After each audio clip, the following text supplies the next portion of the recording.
Welcome back to Reality Asserts Itself on the Real News Network. Eddie Conway, former member of the Baltimore chapter of the Black Panther Party, writes in his book, Martial Law, The Life and Times of a Baltimore Black Panther, writing about the death of his brother-in-law in Vietnam about a year after Eddie joined the Army.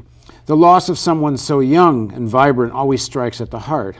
As youth, we're so unprepared for death because we thought we would live forever. None of us could see the deathly shadow that hung so heavily over our generation. Yet it was there, Vietnam. Angry and unable to articulate my feelings of loss and grief, I made plans to go. I needed to lash out at someone. This is the dilemma of the man of African descent in this country. Oppression quite naturally creates anger, and all too often that emotion is folded up in the confusion of being American. And then it's directed not at the oppressor, but at the first available target, who quite often looks like us. Now joining us in the studio again is Eddie Conway. Thanks for joining us again. Okay. One more time, Eddie got out of jail after 44 years of being incarcerated for a crime which he has always declared his innocence, and I think just about anyone who's ever looked at the case has come to the conclusion that he was innocent. And there's lots of material available. You can go and take a look at the facts on Wikipedia and other places. After 44 years, Eddie is out and he's back being an activist in Baltimore again. So let's go back to that moment. You're in the Army. At the end of the last segment, you talked about starting to really, in some ways for the first time, how systemic and structural the racism was in the Army, and beginning to resist. You beat up some Klans guys and such. But then this hits, and you want to go to Vietnam. You want to go fight. Yeah, well, yes, I think it was guilt as much as anything else. My brother-in-law had joined the military because I encouraged him to. In fact, it was like 4 of us joined together, and 2 of us ended up in Europe, and 2 of us ended up in Vietnam. My brother-in-law was one of the people that ended up in Vietnam. Pretty much he was following me, and he went over there, and he wasn't over there a hot second before he got ambushed and killed. And I always felt responsible for that. I felt like he wouldn't have been there if he hadn't have been following me. And then I felt like I had a responsibility to revenge his death. And toward that end, and it's at the same time, in spite of the racism in the Army, still believing that the communist menace in Vietnam and the threat to Asia was part of America's noble obligation to make the world safe for democracy. We're what, about 1965 now? We're in 66. 66. So there's 66. a big anti-war movement. Yes. There's a lot of people speaking out about the injustice of the war and that it's terrible foreign policy and so on. But you don't blame U.S. foreign policy, you blame Vietnamese. I blame Vietnamese because it was personal, for one thing. 2, there was a tremendous amount of anti-war people in Europe, dodging the draft, etc. But most of them were white. And most of the black people that I came in contact with in Europe was either Africans or either soldiers, and soldiers in the sense of sergeants or corporals or dedicated, committed to the military philosophy. So I still hadn't separated out America's racism from its racism around the world and its colonialization of people of color all around the world. And I still kind of, at that point, still felt like, by that time I was a sergeant, in fact. So I had become part of the military apparatus itself, and that platoon that I had joined a couple of years before, I was actually in charge of it then. And it had became mostly black also. And so I had a vested interest. But you see a photograph that starts to really shake you. Yes, one morning, because I was in charge, I didn't have to go out to formations. I would send my guys out. They would go do whatever they needed to do. Because I didn't bother them, they would actually do it. And they would bring me breakfast. And so I'm like in there, and I'm sitting on the bed, and I'm eating breakfast, and I'm reading the newspaper, and I open the newspaper up, and this is something that it still haunts me. I looked at the front of the newspaper. It was the Stars and Stripes. And there in the middle of Newark, New Jersey, is a tank. And that tank has a machine gun on it. And that machine gun is pointed at 25, 30 black women on the corner, and they're protesting. And I'm sitting there, and I'm looking at that, and there's this little white guy. He's sitting there with his fingers like a half an inch from the trigger of that machine gun. And what's important about this is that the bullets were like that, were like huge bullets, 50 caliber bullets. The gun is driven by electricity. If you press those buttons, it'll fire 25 or 30 times without anything. You can't get away from it. It's like it electrocutes you for a minute. You hit it, and it bounces so much you can't let it go, even when you're trying to let it go. And it'll fire off 25, 30 rounds. All of those women would have been dead on the corner. And I looked at that, and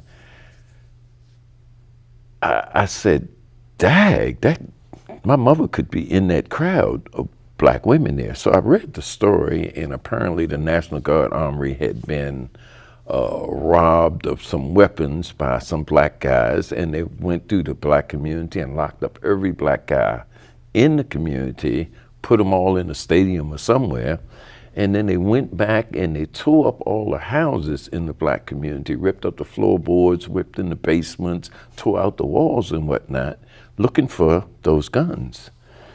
And the women were out on the street corner protesting because of the way they violated the houses. Not just that the guys were locked up, but they ripped houses up. And then they had the audacity to put a tank in the middle of the community and point guns at unarmed women like this. And so I'm sitting there on my bed, and I'm looking up at my locker, and there is my uniform, and I've already signed up to go to Vietnam, and I'm thinking like, well, wait, what's going on here? Something is seriously wrong. Finally, it dawned on me that, okay, you're in this army and you're promoting this stuff, and they're using that same army in the black community to do what you get ready to go into Vietnam to do. Something's wrong with this picture. I need to get out of the army and go home and see if I can help fix things. And I never put that uniform back on again. From that day, I actually had my re-enlistment papers tore up, applied for a leave, went on leave, stayed on leave, came back, renewed the leave, and kept doing that until my time was up. And then I had to put that uniform on one last time. I put that uniform on because they wouldn't let you sign out from the army without being in the uniform. And it was just no way I could avoid that. So I put that uniform on to sign out, right? And then I don't even know if it was the Hudson River. I don't know where I threw it. I threw it in the river up in New York. The uniform. The uniform, right? All of it, right? But I still wasn't jaded. I still thought that, okay, there's problems. Obviously, there's been riots, there's conflict, there's fighting, there's all kinds of stuff going on. This can be fixed. Good people just need to come together, figure out what the problem is, integrate the lunch counter, talk to the police and have them put the dogs away. Whatever, we could make a difference, And I'm 21 now, so I'm still idealistic, and I'm still hopeful that, okay, there's problems, but we can fix them. We just need to figure out how to fix them. And that's why I started working with CORE in NAACP. And what do you do? Well, in Baltimore? In Baltimore, the first thing I did when I got home, I went to Johns Hopkins and I took a job at Johns Hopkins. At that time, I was actually I was a PA by then because I had been trained and all that kind of stuff, right? But I ended up as an operating room technician at Johns Hopkins. I went to work for Johns Hopkins, and then I started checking to find out what was going on. And what was actually happening in the city was that we were trying to get white collar jobs. You know, there's a tremendous black workforce, but probably 99% of them were in blue collar jobs. And we wanted some of those white collar jobs because what we discovered was even after the Civil Rights Bill passed and all of the places were integrated and we were allowed to send our children to college and all of those things, we couldn't afford it on the blue collar salaries. We couldn't afford to go down into the restaurant and eat. While you're at Hopkins, there's a surgery that takes place. Oh, God. That infuriates you. Yes, and it really infuriated me because, you know, by being a medic, by being someone that understood, you know, I worked in hospitals while I was in the military. I understood operating rooms under the procedure, whatnot. There was this particular case where this doctor actually performed a mastectomy. That's the removal of both breasts from a woman. At that time, this is 68 now, at that time, it was a 3-hour operation. I don't know what kind of time it takes now to do it. But it was dictated by the scalpel, the technology, everything else. It in general takes 3 hours. He had a golf game to go to in an hour's time, and he literally butchered that woman on the table while I was in the operating room. Black woman. Black woman in her 50s, and he sawed off her breasts, pretty much. And because he was the head surgeon, he had surgeons, he had minor surgeons, there were head nurses, there was anesthesiologists, etc. There was a resident there, you know, people being trained. So it was like 10 people in the operating room. And what I didn't understand at the time, because I'm still kind of like not really picking up on this, is I was the only black person in the operating room. I didn't realize it at the time. I mean, we were in there doing the job. You know, everybody had the job. You and the woman on the table. Yeah, me. Oh, that's right. That's right. I didn't even consider it was 11 people in the operating room. The woman that got killed. Yeah, we should say it. She died not long after this. Yeah. Well, she got killed. He cut her breasts off, and she bled to death. And the whole time there was this mild discussion going on between the junior surgeons and the chief surgeon and the resident. And basically, the discussion was going on like, oh, we're losing a lot of fluid. It's not cauterizing that because at the time you used the electrical scalpel and you cut, and it burned both sides, and it not just cut an area, but it also healed or burned or sealed that area if you do it slow enough, right? And but he was doing it so fast it wasn't cauterizing, and this then is the blood. Because he wants to go to a golf game. He wanted to go to the golf game, right? And even hearing that and seeing that and all of that stuff, it was like I was infuriated about it, but it still didn't trigger any kind of response from me. It was only after the operation, and you know, I knew she had died, and he was out in the hallway talking to her daughter and her husband. When I came by, I had to go because I was the operating room technician. I was the person that brought the people in and prepared them and set them up. And so I had to go get the next person. And I don't even know if it was for that room. It was for probably another room because that room wasn't clean. And as I was on my way to get the next person, I had to go past through the waiting room, And he's standing out there and he's telling this woman and her husband that he did all he could to save her life.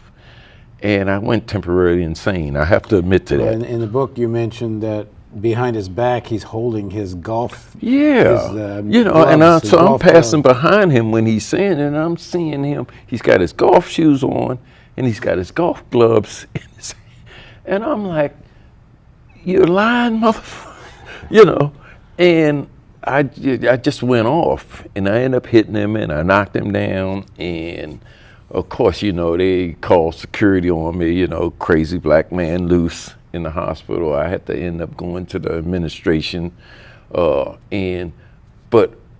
I'm like, look, I was in there. He killed her. Y'all need to charge him. It's murder. I'm not letting this go. Y'all fixing this. And called the Afro. I called, and because I knew he should have been in jail. And everybody's like, no. Finally, What did the Afro do? well, they said that the only way we would. Afro still is, Afro-American, but at that time particularly, it was a big newspaper for the Yeah, it was African-American probably the community. third paper in the city at the time, right? Basically, they said to me, it's like, look, you just a technician. You don't know what doctors know. You can't understand what was motivating, driving this whole operation. You need a doctor to look at the records and to verify what you're saying. Yeah. So I didn't have a problem with that because I'm like, okay, any doctor that look at the record will know that this was murder. All the people in the room knew that, But initially what I did was I went to try to talk to the people in the room, and it was then that it dawned on me that they were all white except for one nurse, which was a Korean nurse. And I said, what's up with this? I didn't even realize I was black, I guess. I mean, in all fairness, I didn't realize there was a problem there. And I talked to the Korean nurse, and she's like, no, I can't get involved. I don't, Nobody would say anything. It's the law of silence. You don't say anything about the surgeons. You don't say anything about the big doctors. They're the money makers. I mean, was the Afro saying you're only a technician, or the Afro was saying you're black, you better find somebody white who can say something? No, they were saying I was only a technician and I needed a doctor to verify, to look at the records and to verify. Well, I didn't really at that time. I knew it was murder, and I knew how much time it take for one of those kind of operations, right? So I went throughout the hospital looking for a black doctor because I from the operating room, it was clear to me none of the white doctors were going to say anything at all. So I go to and perhaps this is wrong, but this was my personal experience. 2 black doctors at Johns Hopkins at that time. One was down in pathology, and right away he told me, don't get involved. It happens all the time. These bodies come through here. Forget it, just go on about your business. At the time I had like a GI Bill, because I'd been in the Army, I got out, so I was eligible to go to medical school. I was at the time like a PA, so I was gonna go to Johns Hopkins to their medical school. That was my plan, getting into Johns Hopkins, getting into their school. The tuition was half price because I was an employee. The Army was going to pay for it, etc. So I'm looking at a career. But you don't find a black doctor who will speak out. So I leave this guy because he tells me, don't get involved, don't do it, don't mess yourself up. This is your career. Go, do whatever you need to do to, And I'm like, no, this is not right. I'm not gonna go for this. So I go and of course I'm asking questions, and finally they say, well, there's a black doctor up in hematology, I think it was, the blood lab. And so I go up to the lab and I open the door, and here's this black guy in the white smock with coffee and tea and sugar and whatnot. And he's the doctor. He's the doctor, and the people sitting around the lab, some of them are just technicians. And he's serving them. He's serving them. And I knew it was, I knew that was a ball game for me, right? So I tried to talk to him, and he wasn't trying to hear it at all, and I can't get involved, so and so and so. I'm doing my residency, blah, blah, blah, you know. So I just went on, and I said, well, okay, and I couldn't raise enough hell. So they offered me, what they said was like, you know, you can go to the University of Maryland. We'll send you down to the University of Maryland. They didn't want to fire you for hitting a doctor in the face. Yeah, they didn't want it to be an incident. Because they knew where it might because lead. they knew I was trying to make it into, and I wasn't trying to make it into an incident. I was incensed that he had killed this woman. You know, I wasn't looking for an incident, but it, you know, it was there. It happened, right? The family knew how incensed you were? I told the father, well, her husband, I told the daughter. They never did anything. They, you know, I guess they was compensated in some kind of way by Johns Hopkins, and I wouldn't take the job down to the University of Maryland. I just went on and I said, you know, I can't be in this profession because of what just happened is not anything that I could allow to happen around me. And so I actually left, you know. But I left basically, I went and I said, well, okay, I need to go work somewhere else. And so I was working with Core and them anyway. So I said, well, okay, I'll go and help integrate the Sparrows Point Fire Department. And I left and went there. And you become a fireman. I became a fireman. And you become an organizer. At that time, I became an organizer also. Okay, well, in the next segment of our interview, we're going to talk more with Eddie Conway.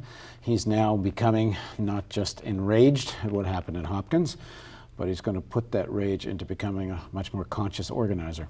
So please join us for a continuation of this series on Reality Asserts Itself.